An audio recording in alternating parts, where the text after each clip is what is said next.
Hello my friends, എല്ലാവർക്കും സുഖമല്ലേ? First of all thanks for your support. ഇന്ന് ഒരു അടിപൊളി മന്തി റൈസുമായിട്ടാണ് ഞാൻ വന്നേക്കുന്നത് കേട്ടോ. കുഴിയില്ലാതെ നമുക്ക് എങ്ങനെയാണ് മന്തി റൈസ് ഉണ്ടാക്കുന്നതെന്ന് സിമ്പിളായിട്ട് ഞാൻ കാണിച്ചു തരാം. ഇത് വീട്ടിലുണ്ടാക്കാനായിട്ട് വളരെ എളുപ്പമാണ്. അതിനായിട്ട് കുറച്ച് നോക്കിക്കേ, ചിക്കൻ, അതായത് 4 പീസ് ചിക്കനാണ് ഞാൻ എടുത്തേക്കുന്നത്. ചിക്കൻ്റെ തൈസാണ് എടുത്തേക്കുന്നത് കേട്ടോ. അത് ഓൾറെഡി സ്കിന്ന് കളഞ്ഞ് അതിന് 2-3 വരയൊക്കെ ഇട്ട്, വരയിട്ടെന്ന് പറഞ്ഞാൽ പെൻസിൽ വെച്ചല്ല, കത്തി വെച്ച് ചെറുതായിട്ട് വരഞ്ഞു. എന്തിനാണെന്നറിയോ? നമ്മൾ പിഴയുന്ന ഈ മസാല ഉണ്ടല്ലോ, അതങ്ങോട്ട് പിടിക്കാൻ വേണ്ടിയിട്ടാണ്. മസാല ഉണ്ടാക്കാൻ വേണ്ടിയിട്ട് കുറച്ച് മുളക് പൊടി, അതിൻ്റെ കൂട്ടത്തിൽ ഒരു ചിക്കൻ്റെ ക്യൂബ്, കുറച്ച് മല്ലിപ്പൊടി, പെപ്പർ, സോൾട്ട്, പിന്നെ നമുക്ക് sunflower oil, ginger garlic paste. Sunflower oil വെച്ചാൽ ഞാനിത് മിക്സ് ചെയ്ത് കേട്ടോ. അതാകുമ്പോൾ നല്ല അടിപൊളിയായിട്ട് അത് മിക്സായി കിട്ടും. എനിവേ, നമ്മൾ എടുത്ത് വെച്ചേക്കുന്ന ഈ ചിക്കൻ പീസുകളെല്ലാം നമ്മൾ അടിപൊളിയായിട്ടൊന്ന് കുളിപ്പിച്ചെടുക്കണം. ഏതിനകത്തെന്നറിയോ? ഈ മസാലയ്ക്കകത്ത്.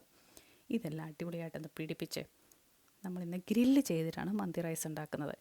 ഗ്രില്ല് ചെയ്യുന്നതെന്ന് പറയുന്നത് ഒത്തിരി ഡ്രൈ ആയിട്ടല്ല, എന്നാൽ ജസ്റ്റ് ഒന്ന് വേവുകയും വേണം. 30 മിനിറ്റ് ഞാനിതിനെല്ലാം കുളിപ്പിച്ചവിടെ മാറ്റി വെച്ചു കേട്ടോ. എനിവേ, ബാക്കി ഉണ്ടാക്കാൻ വേണ്ടിയിട്ടുള്ള പ്രോസസ്സിങ്, അതായത് എന്താ ചെയ്യേണ്ടതെന്ന് വെച്ചാൽ കുറച്ച് സവോളയും കുറേ കളർഫുള്ളായിട്ടുള്ള പെപ്പർ. എനിക്ക് കിട്ടിയത് ഓറഞ്ചും റെഡും യെല്ലോയും കളറായിരുന്നു. നിങ്ങൾക്ക് എന്താണോ അവൈലബിൾ ആയിട്ടുള്ളത് അത് വെച്ച് ഉപയോഗിക്കാം. എന്തിനാണെന്നറിയാവോ? ഇതെല്ലാം കൂടെ ഒന്ന് മിക്സായി കഴിയുമ്പോഴത്തേന് നല്ല അടിപൊളി ഒരു കളറായിരിക്കും റൈസിന്.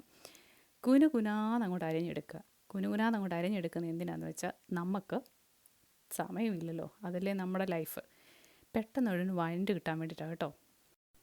ഇതെല്ലാം കുനുകുനേന്ന് അങ്ങോട്ട് അരിഞ്ഞ് അതിൻ്റെ കൂട്ടത്തിൽ ഞാനൊരു വെളുത്തുള്ളിയും കൂടെ അരിഞ്ഞങ്ങ് കൂട്ടി, തക്കാളിക്കയും ഇട്ടു. ഇതിൽ നിങ്ങൾ കാണും, നിങ്ങൾ ഉണ്ടാക്കുമ്പോൾ ശ്രദ്ധിച്ചോണം, ഇതെല്ലാം മിക്സ് ചെയ്ത് കഴിയുമ്പോൾ ഒരു നല്ല സൂപ്പർ കളറാണ്. എന്താണെങ്കിലും വേണ്ടില്ല. അരി ഓൾറെഡി കുതിർത്ത് ഞാൻ മാറ്റി വെച്ചിരുന്നു. വെള്ളം തിളച്ചപ്പം സ്പൈസസ്, സാധാരണ ബിരിയാണി സ്പൈസസ് തന്നെ, കൂട്ടത്തിൽ 2-3 പച്ചമുളക് കൂടെ ആഡ് ചെയ്തു.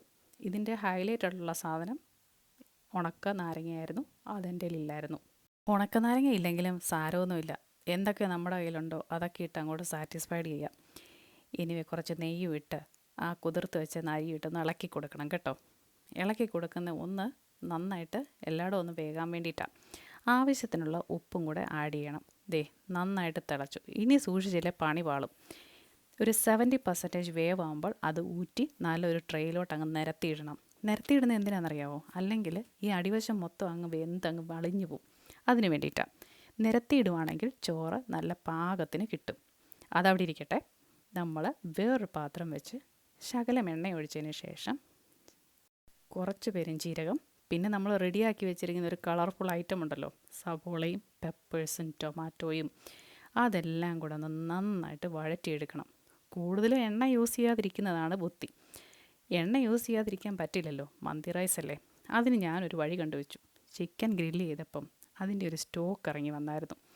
നിങ്ങൾ ശ്രദ്ധിച്ചിട്ടുണ്ടായിരിക്കുമല്ലോ അല്ലേ? അത് നല്ല ടേസ്റ്റുള്ളൊരു സാധനം കേട്ടോ. അതെടുത്തൊരു പാത്രത്തിൽ മാറ്റി വെച്ച് നമ്മുടെ നിരത്തി വെച്ചിരുന്ന റൈസ് ഓരോ ലെയറായിട്ട് അങ്ങോട്ട് ഇട്ടു. ഞാനൊരു ആർട്ടിഫിഷ്യൽ കളറും ഇതിനകത്ത് യൂസ് ചെയ്യുന്നില്ല കേട്ടോ.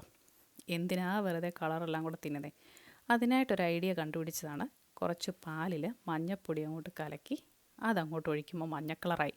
പിന്നെ ഒരു ഓറഞ്ച് കളറല്ലേ വേണ്ടത്? നമ്മുടെ സ്റ്റോക്കല്ലേ ഇരിക്കുന്നേ, അതുകൂടെ അങ്ങോട്ട് ആഡ് ചെയ്യുക. നിങ്ങൾക്കിഷ്ടമുള്ളതുപോലെ അങ്ങോട്ട് ഒഴിക്കുക. 2-3 സ്പൂൺ നെയ്യ് ഒഴിച്ചു കേട്ടോ. എന്തിനാണെന്ന് വെച്ചാൽ ഒരു ടേസ്റ്റിന് വേണ്ടിയിട്ടാണ്.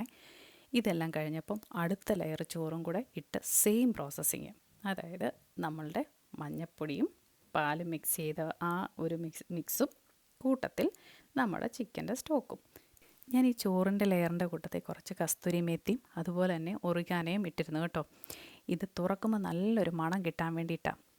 നമ്മൾ തന്നെയല്ലേ കഴിക്കുന്നത്, നമുക്കിഷ്ടമുള്ള സാധനങ്ങൾ ആഡ് ചെയ്യാമല്ലോ അല്ലേ. ഈ ചോറെല്ലാം പതുക്കി വെച്ചതിന് ശേഷം നന്നായിട്ട് ഇച്ചിരി നെയ്യ് ഒഴിച്ചിട്ട് ഞാൻ ഈ ലിഡ് വെച്ച് നല്ലതായിട്ട് അടച്ചു വെച്ചു. തീ വളരെ കുറച്ചാണ് യൂസ് ചെയ്തത്, അല്ലെങ്കിൽ ഇത് പെട്ടെന്ന് കരിഞ്ഞു പോകും. തീയിൽ ഇത് ദം പോലെ ഇട്ടില്ല എങ്കിൽ നമ്മൾ ഉപയോഗിച്ച പാലും അതുപോലെ തന്നെ ആദ്യം നമ്മൾ വെച്ച ആ ഒരു മിക്സ് ഉണ്ടല്ലോ, അതായത് പെപ്പറിൻ്റെ ആ കൂട്ടത്തിലൊക്കെ ഒഴിച്ച സ്റ്റോക്കും അതെല്ലാം കൂടെ അടിയിലിങ്ങനെ കിടന്ന് ചോറ് നമ്മൾ ഇളക്കുമ്പോഴത്തേന് അത് കുഴഞ്ഞു പോകും. അങ്ങനെ ആവാതിരിക്കാൻ വേണ്ടിയിട്ടാണ് തീ കുറച്ച് 15 മിനിറ്റ് ഇട്ടത്. 15 മിനിറ്റ് കഴിഞ്ഞപ്പം അടിപൊളി സംഭവമായിരുന്നു കേട്ടോ. ഇത് വലിയൊരു പാത്രത്തിലോട് മിക്സ് ചെയ്യുമ്പം വളരെ കളർഫുള്ളായിട്ടുള്ള റൈസും അതിൻ്റെ കൂട്ടത്തിലുള്ള ചിക്കനും നമുക്ക് റെഡിയായിട്ട് കിട്ടും. വളരെ സിമ്പിളാണ്, നിങ്ങളെല്ലാവരും ട്രൈ ചെയ്ത് നോക്കണം. ഇതിൻ്റെ കൂട്ടത്തിൽ സ്പെഷ്യലായിട്ടുള്ള ചട്നിയും അതുപോലെ തന്നെ സാലഡും നമുക്ക് ഉണ്ടാക്കാൻ പറ്റുന്നതാണ്. അതുകൂടെ കഴിച്ചാൽ super. Thanks for watching. Like and comment and follow with me. Thank you. അടുത്ത വീഡിയോ വരെ bye bye and see you. Thanks for watching once again.